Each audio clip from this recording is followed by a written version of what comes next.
This is your Bible Geeks Daily Download, part of the process. Failure isn't fun, but it's part of the learning process, continually leading us to try and try again. Throughout the Bible, we see how God teaches his people through trial and error.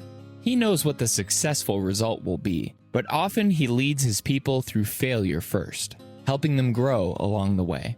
The story of the 10 plagues is an excellent example of this. Though God knew that 9 of the plagues wouldn't convince Pharaoh to let his people go, he didn't immediately jump to the 10th. Why not? Because failure is part of the process. We see in this story how he establishes authority. In Exodus 7, verses 1 and 2, God says to Moses, "See, I have made you like God to Pharaoh, and your brother Aaron shall be your prophet.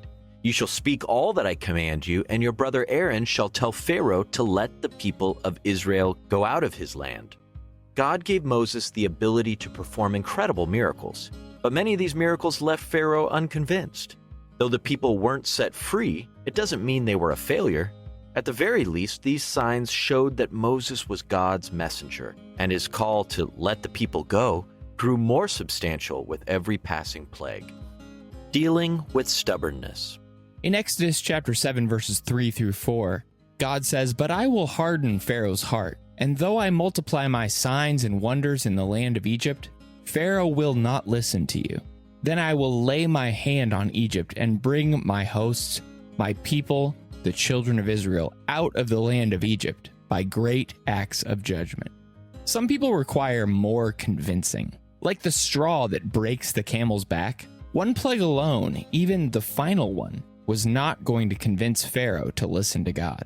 God gave him plenty of evidence. He turned water to blood, sent frogs, gnats, flies, killed their livestock, inflicted them with boils, hail, locusts, and darkened the sky.